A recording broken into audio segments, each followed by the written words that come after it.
Imagine this. You're sitting in your cramped Manhattan apartment at 11 p.m., scrolling through LinkedIn, watching people half your age announce their latest promotions while you're still stuck in the same dead-end job you've had for 3 years. Or maybe you're in Los Angeles, watching your friends launch successful businesses while your own dreams collect dust in a notebook you haven't opened in months. Sound familiar? Here's the brutal truth about success that nobody wants to admit.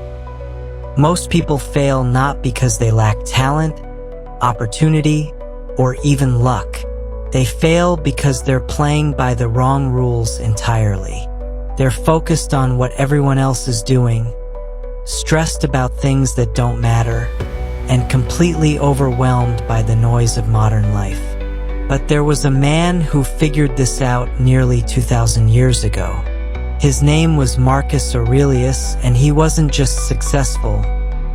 He was arguably one of the most powerful people who ever lived. He ruled the Roman Empire at its peak, commanded armies, managed crises that would break most modern leaders, and somehow found time to write philosophical insights that still guide millions of people today. What made Marcus different wasn't his royal birth or political connections. In fact, he never expected to become emperor. What made him unstoppable was his mindset, 5 specific mental frameworks that he developed and refined throughout his life. These weren't abstract philosophical concepts.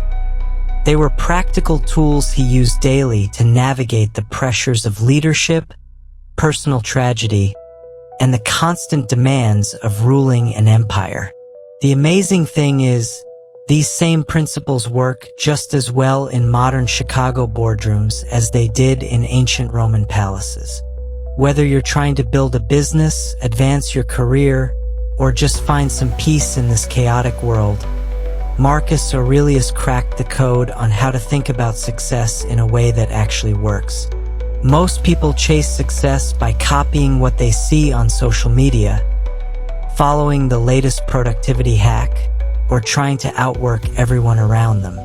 Marcus took a completely different approach. He focused on 5 fundamental principles that made everything else easier.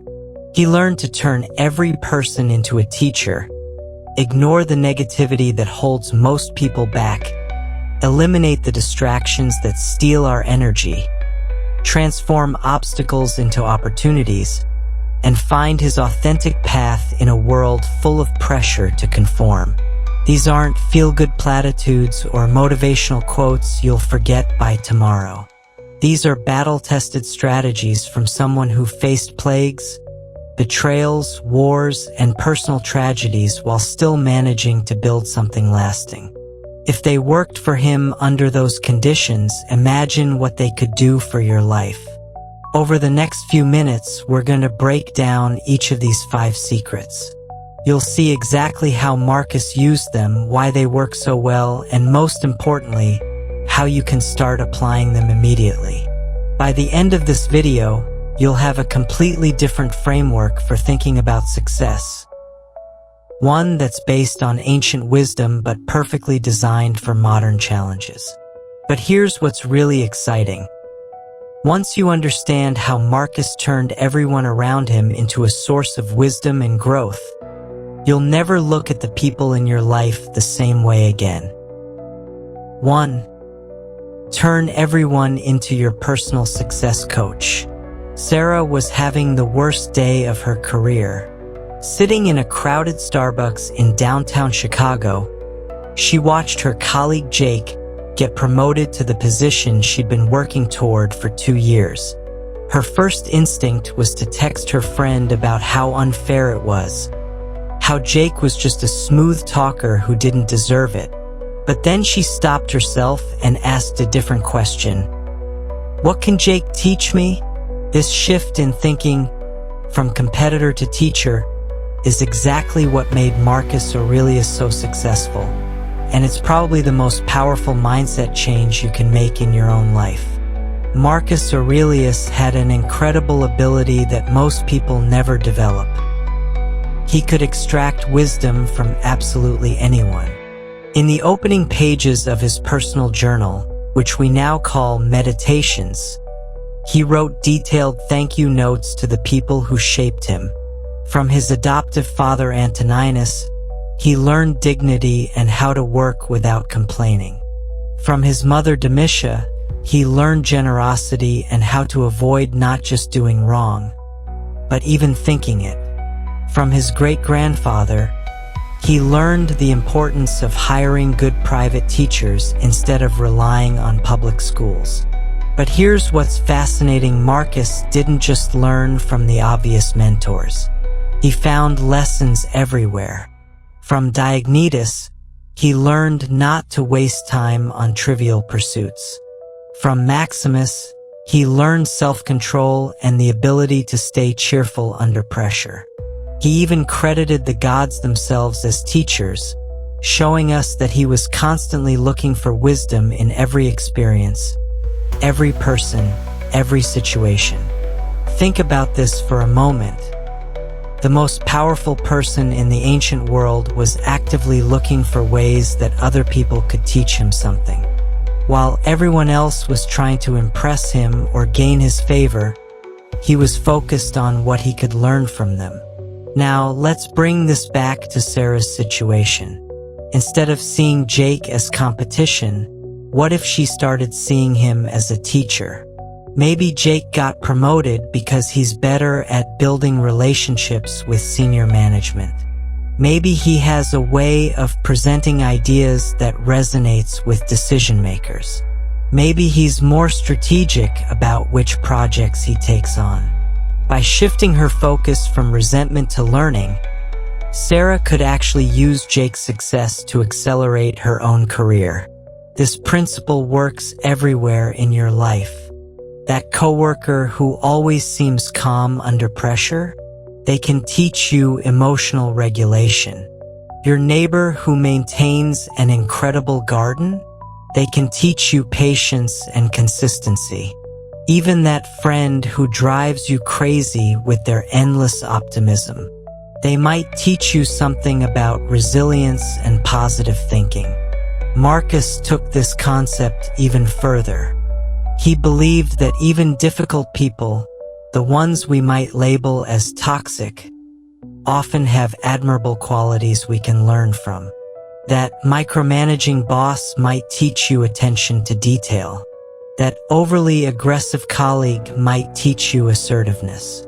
That pessimistic friend might teach you to prepare for challenges. Here's how you can start applying this immediately. For the next week, whenever you find yourself frustrated with someone, ask yourself, what can this person teach me? Don't focus on their flaws, focus on their strengths. What do they do well that you could incorporate into your own approach? Let's say you're in a meeting in downtown Seattle, and your colleague David dominates every conversation. Instead of getting annoyed, ask yourself, how does David command attention? What can I learn about confidence from watching him?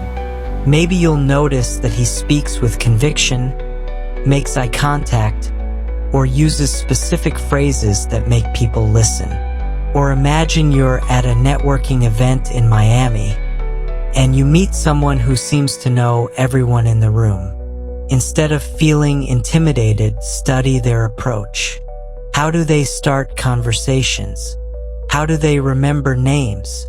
How do they make people feel comfortable? Every interaction becomes a masterclass in social skills. This mindset shift is incredibly powerful because it transforms your entire environment into a learning laboratory. Instead of being surrounded by competitors, critics, and obstacles, you're suddenly surrounded by teachers, mentors, and opportunities for growth. Marcus understood something profound. Successful people don't try to figure everything out on their own. They're constantly learning from everyone around them. They turn their entire social network into a personal advisory board. But here's the beautiful paradox. When you start looking for the good in people, when you start treating them as teachers rather than threats, they actually start wanting to help you succeed. People can sense when you genuinely respect and appreciate them.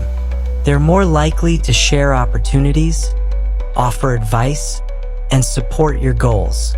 The video creator who inspired this content experienced this firsthand. When he started his YouTube channel, he could have seen other content creators as competition.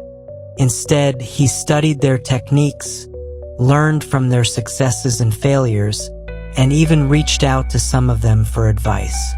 By treating them as teachers rather than rivals, he accelerated his own growth and built valuable relationships in the process. This approach requires humility, the willingness to admit that everyone knows something you don't. But that humility becomes your superpower. While other people are busy protecting their egos and maintaining their image, you're busy learning and growing. Start today. Pick 3 people in your life, maybe a coworker, a friend, and even someone who occasionally annoys you. For each person, identify one specific quality or skill they have that you could learn from. Then either observe them more carefully or, even better, ask them directly about their approach. You might say something like, "I've noticed you're really good at staying calm during stressful situations. How do you do that?" Or, "You always seem to know exactly what to say in meetings. Do you prepare in advance? Or does it come naturally?" Most people are flattered when you ask for their insights, and you'll be amazed at what you can learn from a simple conversation. But what happens when the people around you aren't just indifferent teachers? What happens when they're actively trying to discourage you or hold you back? That's where Marcus's second secret becomes absolutely crucial. 2. How to ignore haters without feeling guilty about it. Marcus was 23 years old when he posted his first piece of content that went viral, except instead of social media, it was a philosophical letter that circulated throughout the Roman intellectual community. The response was swift and brutal. Established philosophers mocked his ideas. Political rivals questioned his qualifications. Even some of his own advisors suggested he stick to traditional imperial duties and leave the deep thinking to real philosophers. Sound familiar? Whether you're launching a business in Austin, posting content on Instagram, or just trying to make a positive change in your life, there's always someone ready to tell you why you shouldn't, why you can't, or why you're not good enough. Marcus Aurelius faced this challenge on a massive scale. As emperor, every decision he made had critics. Every policy had opponents. Every philosophical position had detractors. But he developed a mental framework that allowed him to stay focused on his goals without being derailed by negativity. He wrote in his journal, "The tranquility that comes when you stop caring what they say, or think or do, only what you do. Not to be distracted by their darkness. To run straight for the finish line, unswerving." Let's break down what Marcus meant by their darkness, and why it's so important not to be distracted by it. First, understand that negativity often says more about the person expressing it than about you. When Marcus's critics attacked his philosophical writings, he recognized that many of them were threatened by his ideas, jealous of his position, or simply stuck in old ways of thinking. Their criticism wasn't really about the quality of his work. It was about their own insecurities and limitations. Take Jessica, a software developer in San Francisco who decided to start a tech blog about coding for beginners. Within weeks of launching, she received comments telling her that the field was too crowded, that she wasn't qualified to teach others, and that she should focus on her day job instead. Her first instinct was to take the criticism to heart and consider shutting down the blog. But then Jessica applied Marcus's principle. She asked herself, are these criticisms coming from people who are successfully doing what I want to do? The answer was no. The most vocal critics weren't successful bloggers or respected educators. They were people who had never built anything themselves. Their darkness was their own fear of failure, their own lack of action, projected onto her efforts. Marcus understood that when you're moving toward your goals, you'll inevitably encounter two types of negativity. The first type comes from people who genuinely care about you but are afraid. These might be family members who worry about your financial security, friends who don't want to see you get hurt, or colleagues who think you're taking unnecessary risks. Their negativity comes from love, but it's still based on their own fears and limitations, not your actual potential. The second type is more toxic. It comes from people who are threatened by your growth. These are the colleagues who undermine your ideas in meetings, the friends who make passive-aggressive comments about your success, or the online strangers who seem to take pleasure in tearing others down. Marcus called this malevolent opposition, and he was clear about how to handle it. Don't be distracted by their darkness. Here's the key insight that Marcus discovered. When you let other people's opinions determine your actions, you're essentially letting them control your life. You're giving them the power to decide what you pursue, how you spend your time, and what goals you're allowed to have. The content creator who inspired this video experienced this firsthand. When he started his YouTube channel, several people in his life were skeptical. They suggested he focus on his regular job for security, questioned whether he had anything valuable to say, and predicted that he would fail. But here's what he realized. The person who knows what's best for you is you. Other people don't have access to your vision, your knowledge, your passion, or your willingness to work for your goals. So how do you actually implement Marcus's advice? How do you stop caring what they think without becoming arrogant or dismissive?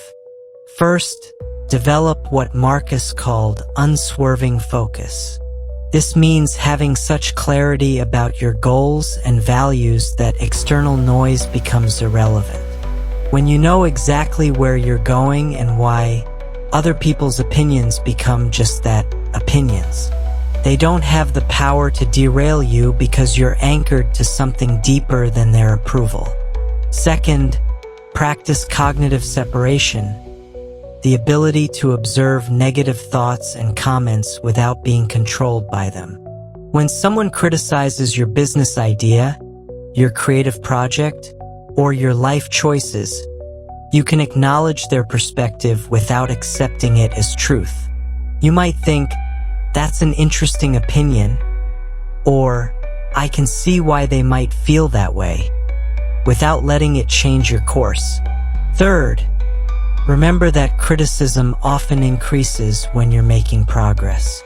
Marcus noticed that the more successful he became as a leader and philosopher, the more vocal his critics became. This wasn't a sign that he was doing something wrong. It was confirmation that he was doing something significant. Let's look at a practical example. Imagine you're living in Denver and you decide to start a side business selling handmade jewelry online. Within the first month, you encounter negativity. Your sister warns you about entrepreneurship risks.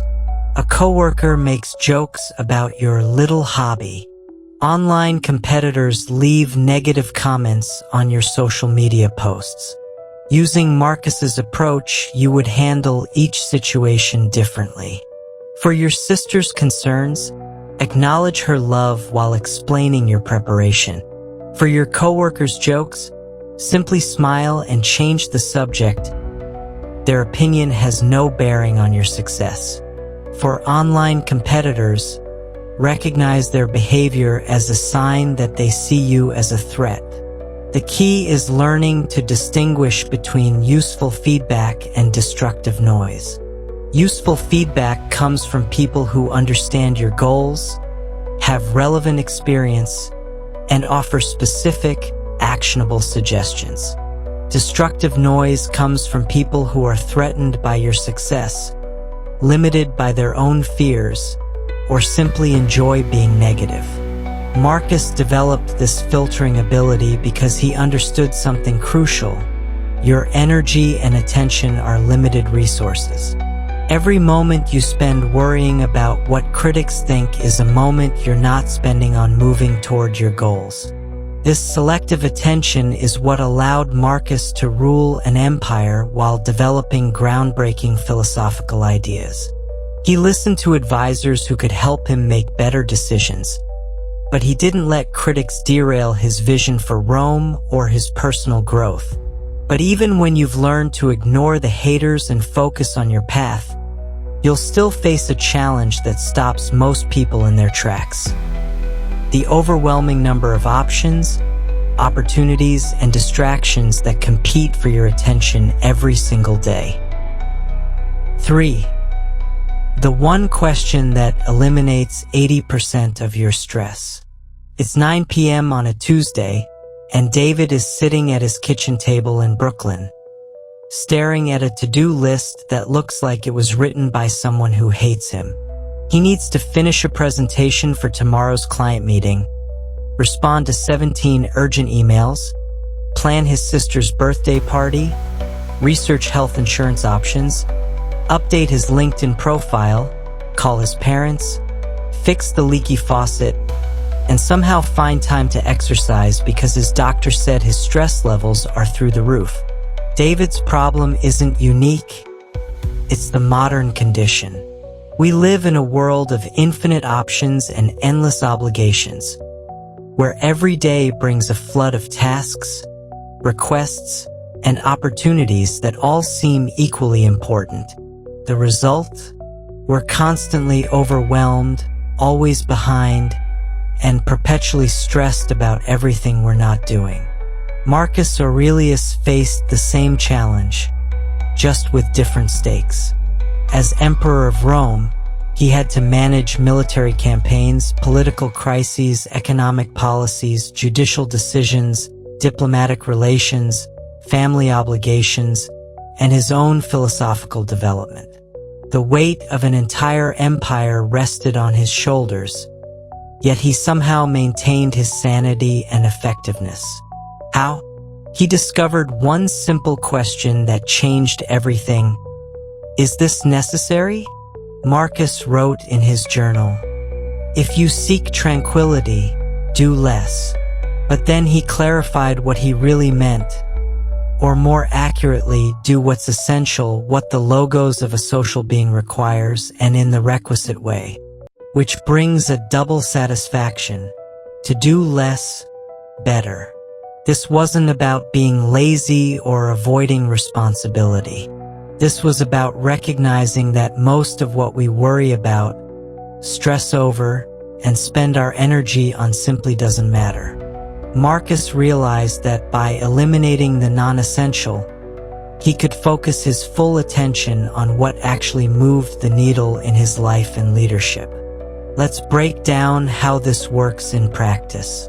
When David looks at his overwhelming to-do list, instead of trying to do everything, he could apply Marcus's filter. The client presentation? Absolutely necessary. It affects his livelihood and professional reputation.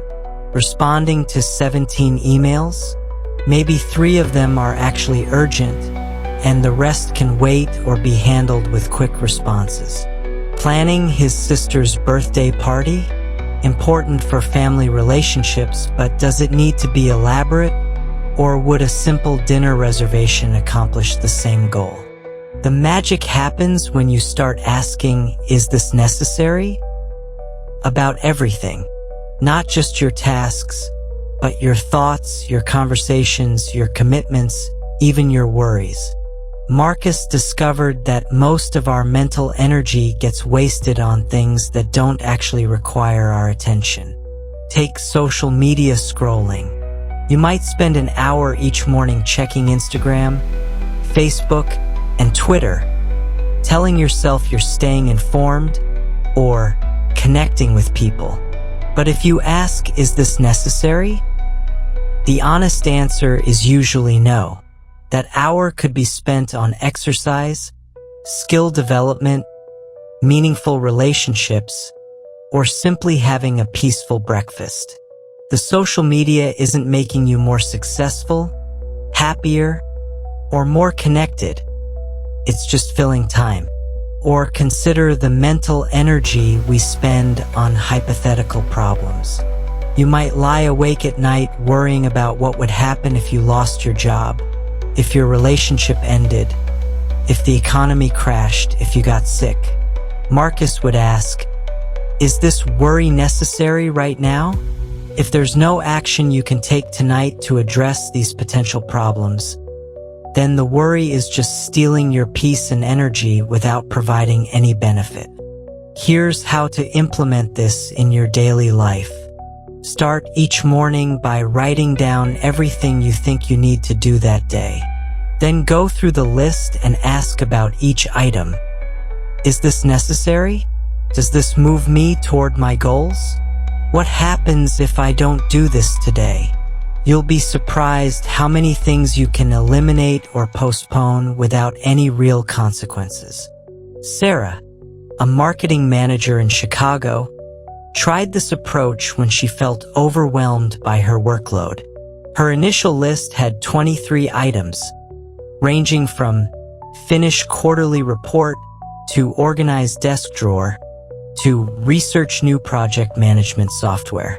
When she applied the necessity filter, she realized that only 6 items actually needed to be done that day. The quarterly report was due to her boss. The client proposal needed to be sent before the deadline. 3 specific emails required responses.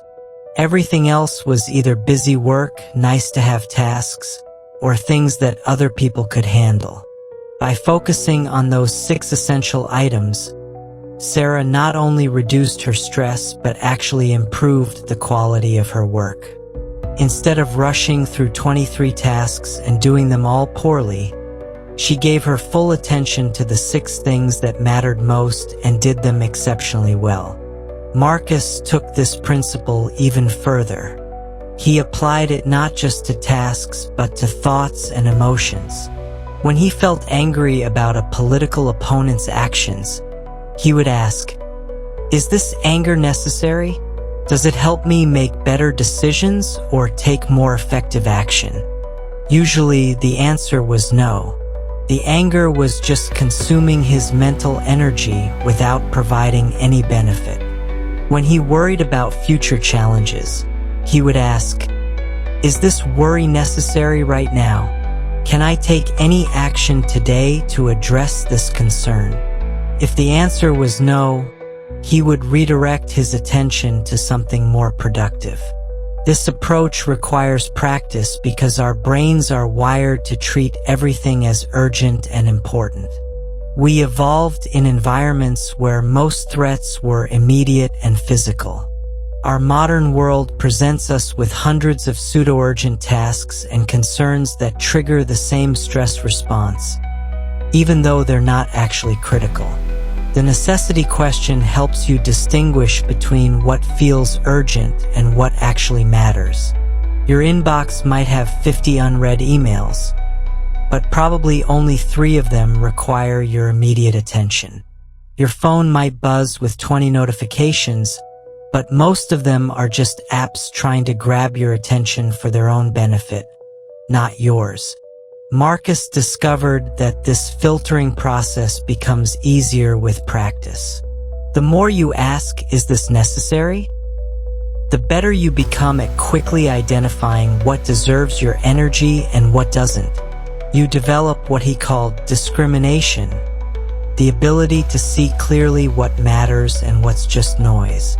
But here's the most important part. When you eliminate the non-essential, you don't just reduce stress, you actually become more effective at the things that do matter. Marcus wrote about the double satisfaction of doing less better. When you're not scattered across 20 different priorities, you can bring your full focus and energy to the few things that actually move your life forward. David, our overwhelmed Brooklyn resident, could transform his evening by applying this principle.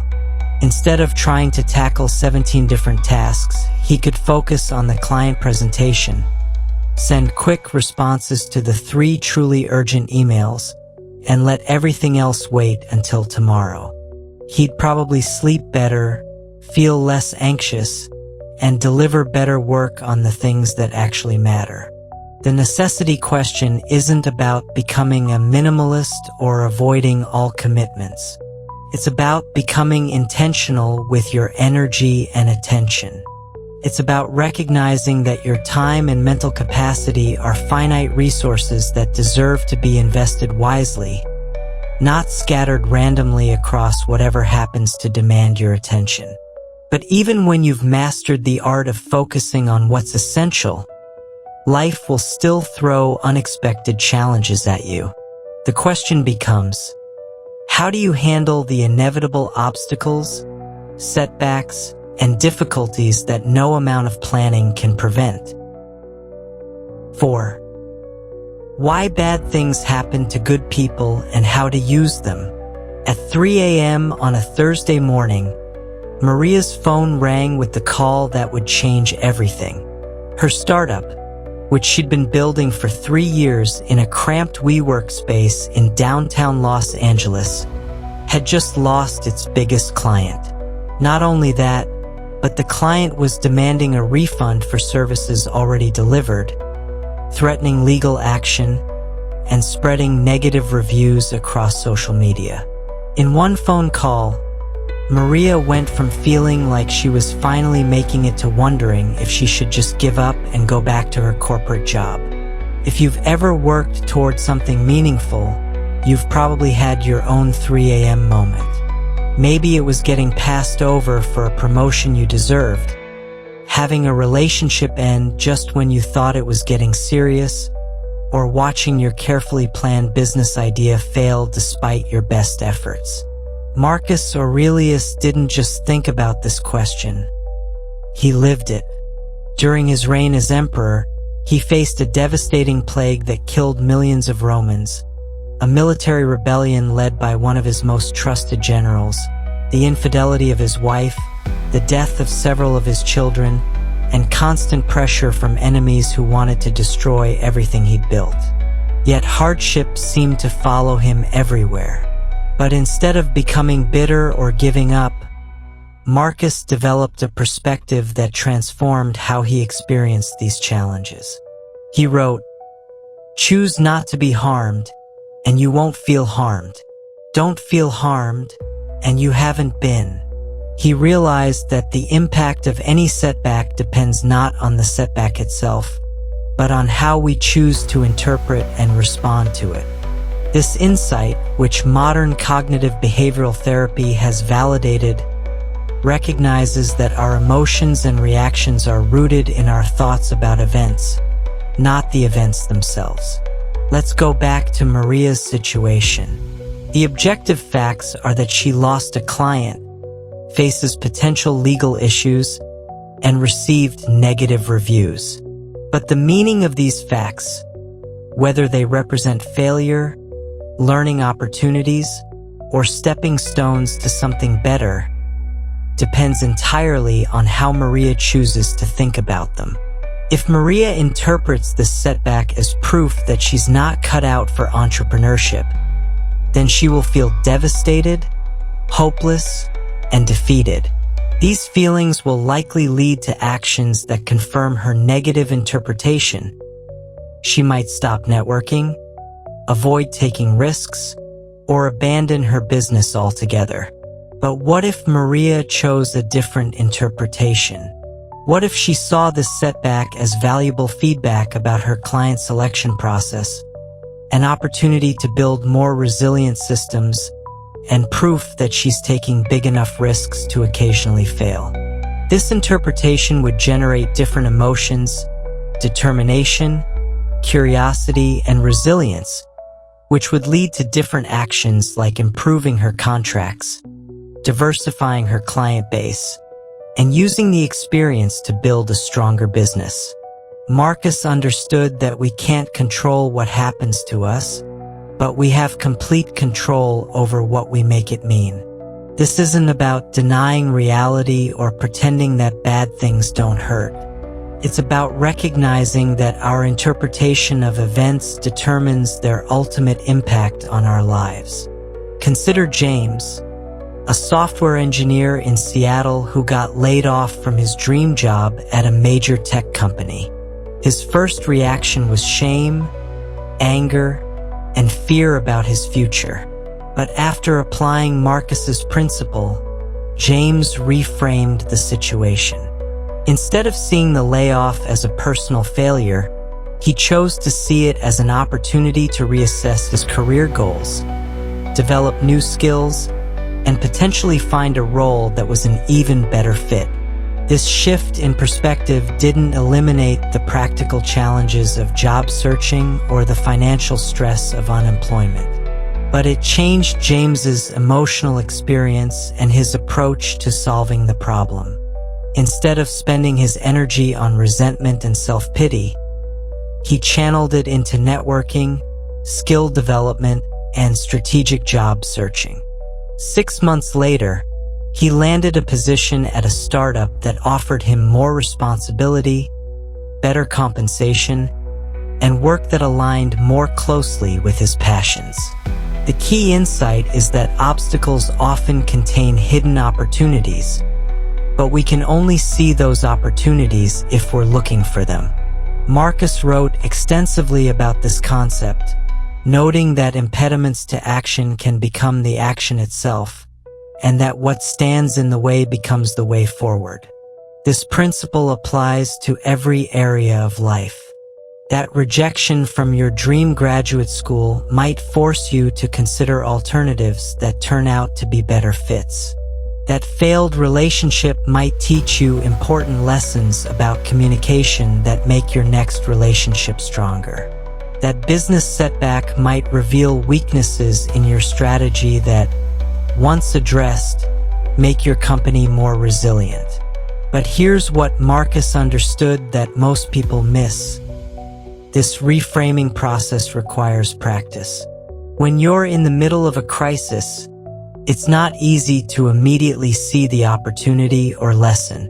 Your first reaction will probably be disappointment, anger, or fear, and that's completely normal. The skill is in what you do next. After you've felt the initial emotional impact, you can then ask yourself, how can I use this? What can this teach me? How might this redirect me towards something better? Take Rachel, a graphic designer in Miami whose freelance business was struggling. She'd been trying to land big corporate clients but kept getting rejected or offered projects with impossibly low budgets.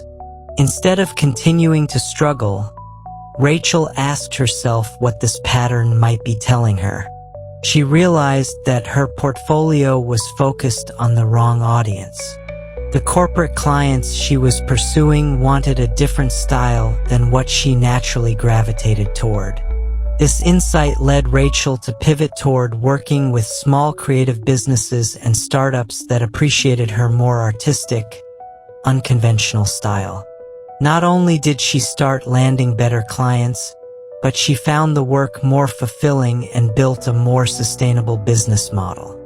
Marcus's approach to hardship isn't about being grateful for bad things or pretending that obstacles are blessings in disguise. It's about recognizing that since difficulties are inevitable, we might as well extract maximum value from them. Every setback contains information. Every failure teaches lessons. Every rejection clarifies what we're really looking for.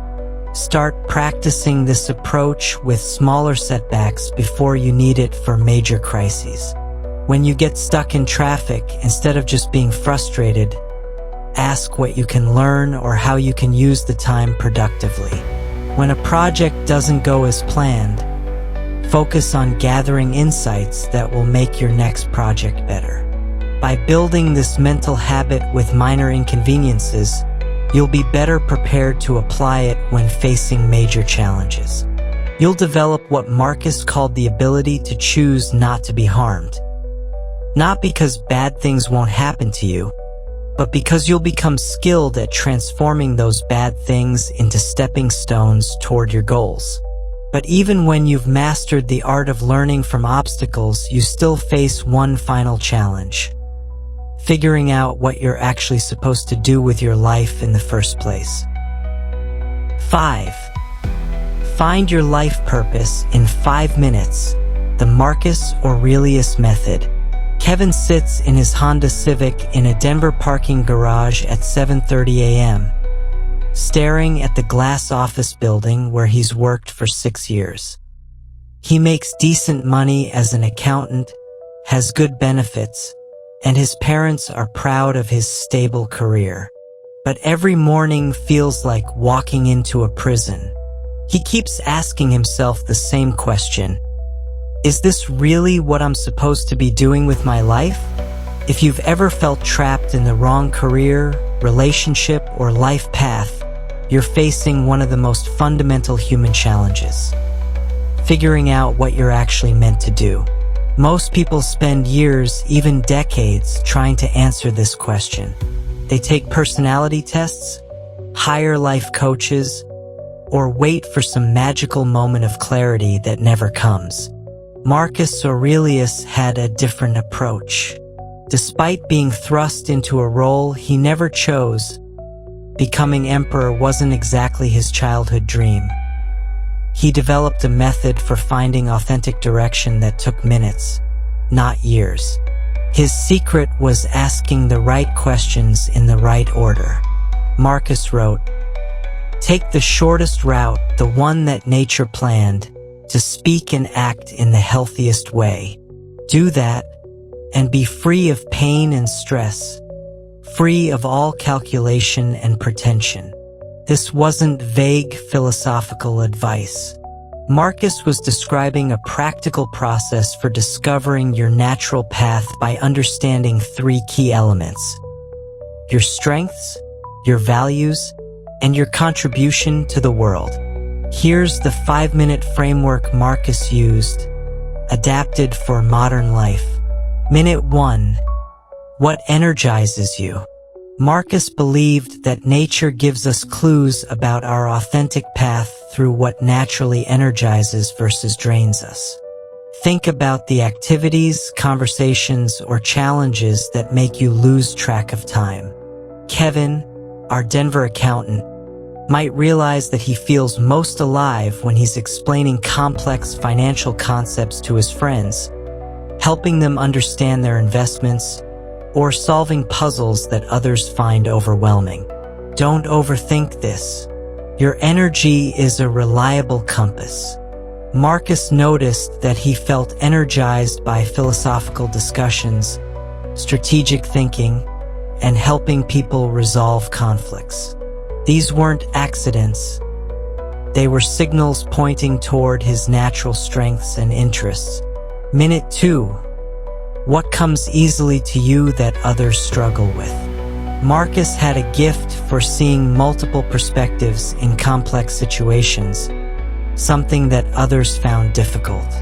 Your natural abilities are often invisible to you because they feel effortless, but they're obvious to everyone else. Kevin might realize that numbers and patterns make perfect sense to him, while his friends get confused by basic financial concepts. His sister always asks him to review her contracts because he spots problems that she misses. His coworkers come to him when they need help organizing complex projects. These aren't just random skills. They're clues about his natural design. Minute 3. What problems do you notice that others ignore? Marcus was constantly aware of inefficiencies in Roman government, tensions between different groups, and philosophical contradictions that others overlooked. The problems that bother you most are often the ones you're meant to solve. Your irritation is pointing toward your purpose. Kevin might notice that most people make terrible financial decisions not because they're stupid, but because financial advice is either too complex or too generic. He sees friends struggling with debt, missing investment opportunities, or getting overwhelmed by retirement planning. While others accept this as normal, Kevin feels compelled to help. Minute 4. How do you naturally want to contribute? This is the crucial question that separates authentic purpose from ego-driven ambition. Marcus understood that true success must benefit not just yourself, but the broader community. He wrote, "My city and state are Rome as Antoninus, but as a human being, the world. So for me, good can only mean what's good for both communities." Kevin might realize that his deepest satisfaction comes from helping people feel confident and secure about their financial future. He doesn't just want to make money or gain status. He wants to solve a real problem that affects people's lives. This desire to contribute is what transforms a job into a calling. Minute 5. What's the simplest way to start? Marcus emphasized taking the shortest route, not because he was lazy, but because he understood that the most authentic path is usually the most direct one. You don't need to quit your job tomorrow or make dramatic life changes. You need to take the next logical step that aligns with your natural design. For Kevin, this might mean starting a financial literacy blog, offering to help friends with their budgets, or volunteering to teach financial basics at a local community center. These small steps would let him test his interests, develop his skills, and see if this direction truly energizes him. The beauty of Marcus's approach is that it's based on observation, not fantasy. You're not trying to become someone else or force yourself into a predetermined mold. You're simply recognizing patterns that already exist in your life and following them more intentionally. Take Lisa, a marketing manager in Austin who felt stuck in corporate life. When she applied this framework, she realized that she was naturally drawn to environmental issues, had a gift for making complex topics accessible, and was constantly frustrated by how little people knew about sustainable living. Her 5-minute assessment pointed toward environmental education and communication. Instead of quitting immediately, Lisa started writing about sustainability on LinkedIn, volunteered with local environmental groups, and began developing workshops for her company's green initiatives. Within a year, she had transitioned into a role with an environmental nonprofit, doing work that aligned perfectly with her natural interests and abilities. The key insight from Marcus is that your authentic path isn't something you have to create from scratch. It's something you have to recognize and follow.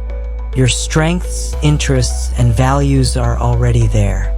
Your natural contribution is already evident in the problems you notice and the ways you instinctively try to help. But here's the ethical dimension that Marcus insisted on. Your purpose must serve something larger than yourself. A successful drug dealer might be using their natural sales abilities and entrepreneurial instincts, but they're harming their community. That's not authentic success. It's a corruption of natural gifts. True purpose aligns your personal fulfillment with positive contribution. When Kevin helps people understand their finances, he's using his natural abilities in a way that serves others. When Lisa educates people about sustainability, she's channeling her communication skills towards something that benefits the environment and future generations. This 5-minute assessment isn't a one-time exercise. Marcus regularly reflected on these questions throughout his life, adjusting his approach as he gained experience and his circumstances changed. Your authentic path isn't fixed. It evolves as you do. Start with 5 minutes. Ask yourself these questions honestly. Look for patterns in your energy, your natural abilities, the problems that bother you, and the ways you want to contribute. Then take the smallest possible step in that direction. But knowing your purpose is just the beginning. The real challenge is integrating all of these principles into a coherent approach to living that actually works in the modern world. Why this ancient wisdom still works in 2025. What's remarkable about Marcus Aurelius is that he died nearly 2,000 years ago, yet his insights about success feel incredibly relevant today. Why? Because while technology changes, human nature doesn't. We still grapple with the same fundamental challenges. Dealing with difficult people, staying focused on what matters, handling setbacks, and finding our authentic path amidst distractions. Marcus faced plagues, political betrayals, military conflicts, and personal tragedies. You contend with social media drama, workplace politics, economic uncertainty, and relationship challenges. The specifics may differ, but the underlying patterns remain the same. Both require the ability to learn from others, ignore negativity, focus on essentials, reframe obstacles, and stay true to your authentic purpose. What makes Marcus's approach so powerful in 2025 is that it's based on timeless principles rather than temporary tactics. He wasn't teaching specific strategies for Roman politics or ancient warfare. He was imparting fundamental frameworks for clear thinking, sound decision-making, and maintaining sanity in chaos. Consider how perfectly his 5 secrets apply to modern challenges. Social media trolls and online haters? Marcus's advice about not being distracted by their darkness is more relevant than ever. Overwhelmed by information and distractions?